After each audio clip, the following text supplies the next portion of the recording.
Hi everyone, Aaron here for Zollotech, and since the announcement of iOS 27, many are concerned and confused about what iOS 27 has to offer on older devices. I've gone through every feature of iOS 27 to give you the exact features that are available on older iPhones once you install iOS 27. As always, all the chapters are linked in the description below, so you can jump to any section that matters most to you.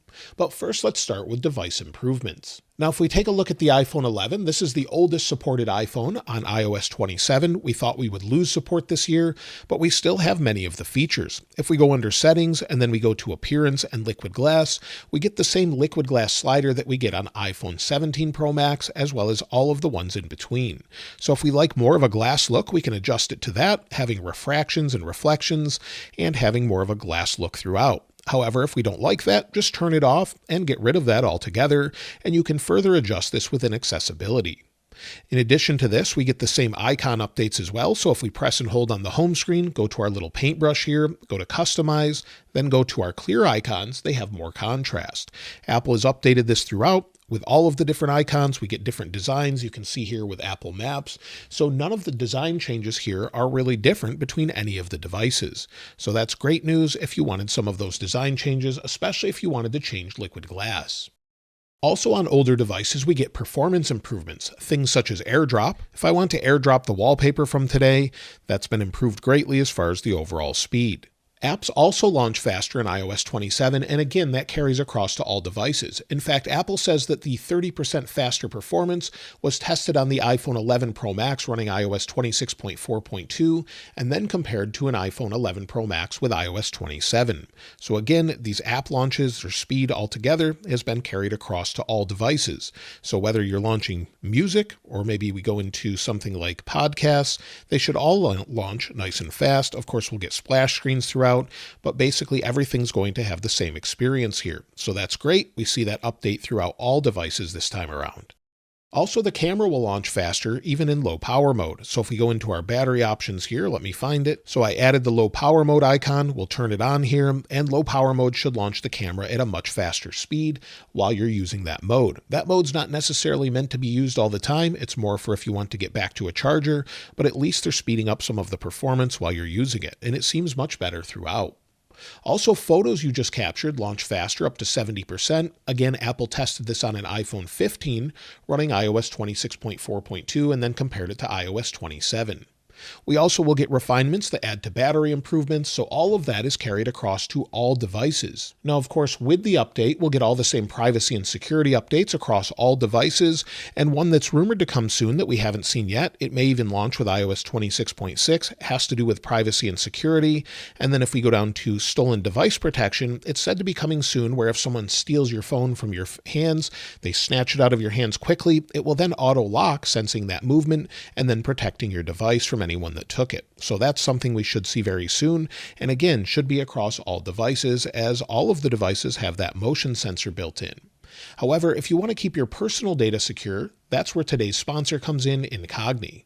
Your data is exposed all over the place. It might pop up on search engines, shady directories, and lots of websites that could be used for identity theft and scams. Plus, your email, phone number, address, social security number, and even your family's details could be bought and sold by people with bad intentions. Incogni finds and tracks down and removes your personal data automatically from online directories, people search sites, commercial databases, and many other sites. Incogni also has a custom removal tool that can take down just about everything. Send Incogni a link, and a dedicated privacy expert will help you remove all your data. I've been using Incogni for years, and it's been great to see them get rid of thousands and thousands of my entries online. You'll see I have 1,102 completed, there's 69 in progress, with a total of 1,171 sent, and it does it all automatically, again with that custom option if you want it. You can protect your data in 3 easy steps. To get started, you create an account with Incogni, authorize them to remove data for you, and then you'll start seeing entries found online about you with requests to remove your data within minutes. When the data is removed, it will let you know. Be sure to check them out to secure your data with the link in the description below. Now, Siri AI is the big one that people are concerned about gaining access to. The good news is, if you have a device that supports Apple Intelligence, you'll get the new Siri depending on a few settings and where you live. For example, if you have an iPhone 17 Pro, 17 Pro Max, iPhone Air, iPhone 17, 17e, 16 Pro, 16 Pro Max, 16, 16 Plus, 16e, or 15 Pro and 15 Pro Max, you'll be able to get most of the features. So keep in mind that the new Siri AI is available in beta. You can see it here. If we go to Siri, it's available in beta and is specific to where you live.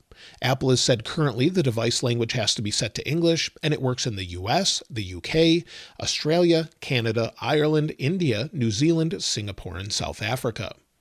Now, there's a couple differences between the different devices. For example, if you have an iPhone Air, iPhone 17 Pro, or 17 Pro Max, you have 12 gigabytes of RAM. You need this in order to get a few different features that others don't get. One of those is pretty basic, the expressive voice preview. This allows you to customize the voice.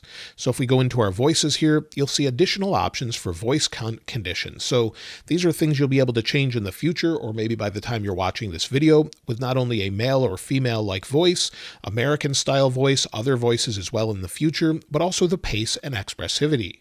So again, at the start, you're not able to change this, but this is something specific to the iPhones with 12 gigs of RAM. Something else that's specific to those with 12 gigs of RAM has to do with dictation. This can be found in your keyboard settings. So if you go into General, and then if we go down to Keyboard, scroll down a bit, you'll see that we have a new option for Advanced Dictation Preview. Again, this is limited to those devices with 12 gigs of RAM. So iPhone 17 Pro, 17 Pro Max, and iPhone Air. So again, it says an early preview with even more accurate dictation and automatic punctuation powered by a new on-device model. Again, that new on-device model is specific to those with 12 gigs of RAM. The good news is Siri, along with all of the other features Apple announced, is available on all Apple Intelligence supported devices. So as long as you have a device that supports it from the 15 Pro up to the 17 Pro Max, you'll be able to try those out and use those. So specifically what that means is the features that you won't get on non-Apple Intelligence devices has to do with things such as Image Playground, the generation of wallpaper, things like that, as well as maybe a contact card or images, but you weren't able to do that anyway with Apple Intelligence as you didn't have those abilities. Also, the photo editing tools are not available, again, part of Apple Intelligence. So within Photos, if we go to Tools, if you didn't have the cleanup option before, you won't have the new options for Extend and Reframe. But if you did have cleanup, you should have the additional options. Also, you'll get natural language and shortcuts, intelligent suggestions in mail, suggestions in messages, phone calls with context, and calendar with natural language, along with reminders with natural language. Also, search using natural language. So again, you'll get this new Siri icon here, where you'll have this, along with the new Siri app, again, on all Apple Intelligence supported devices.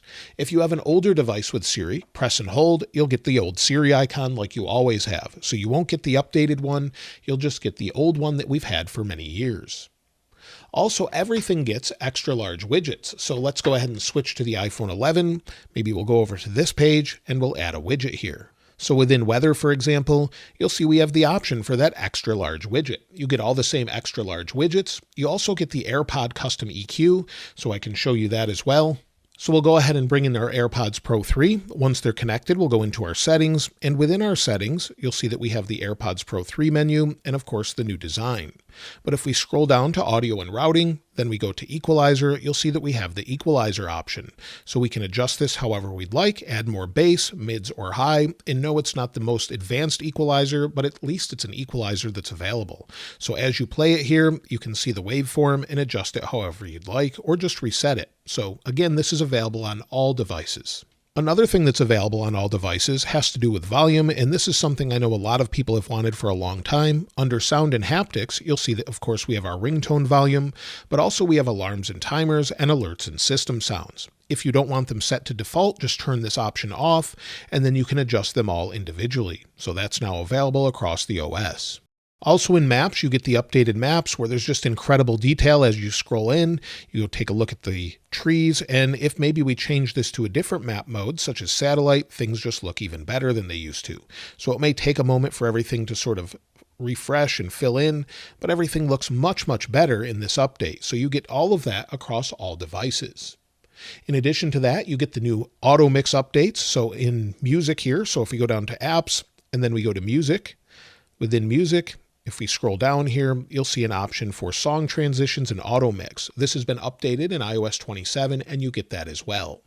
You also get the shared album improvements within Photos. So all of those features, with the exception of Apple Intelligence and Siri, are available on all iPhones. However, there is a couple other exceptions. One of them has to do with FaceTime. FaceTime now has a dual calling option where you can use dual cameras just like you can on the iPhone 17 models. This is limited again to iPhone 17 models and iPhone Air, as they're the only devices that support the dual capture option within the camera. So if we go into our video settings, we have that dual camera option where we can record both the front and rear camera at the same time. This carries across to FaceTime, again on supported devices. So in a FaceTime call, you can see that we have the dual camera option. The person I'm talking to over here can see it, and you can see both cameras at the same time across the devices. So that's something that's new, again, specific to the iPhone 17 models and iPhone Air. When it comes to the Home app, you get the same features across all iOS 27 supported devices, but you will need some specific things for those new features to work. So if we go into the Home app, I'll switch over to my office here where I have a HomeKit enabled camera. And if you have a camera at home, video footage is now more reliable, again across all devices. However, you will still need a Home Hub device like a HomePod 2nd Gen, HomePod Mini, or Apple TV 4K with the latest version on it, such as tvOS 27. Also, 4K recording on HomeKit devices requires an iCloud Plus subscription and a compatible camera. So that's something Apple mentioned in the little footnote. Other than that, though, you'll get all the same features. So hopefully that helped you understand what features are available on what devices, and basically you get almost every single feature on older devices with the exception of Apple Intelligence and Siri, just like you did before. So Apple never guaranteed Apple Intelligence on any older devices. Again, you'll need a 15 Pro and newer for that. So everything else that doesn't require Apple Intelligence or Siri, you get all of those features for the most part. But let me know your favorite thing about iOS 27 in the comments below, and would Apple Intelligence and Siri make you want to upgrade? Let me know that as well. Of course, I'll link this wallpaper in the description like I normally do, and if you haven't subscribed already, please subscribe. And if you enjoyed the video, please give it a like. As always, thanks for watching. This is Aaron. I'll see you next time.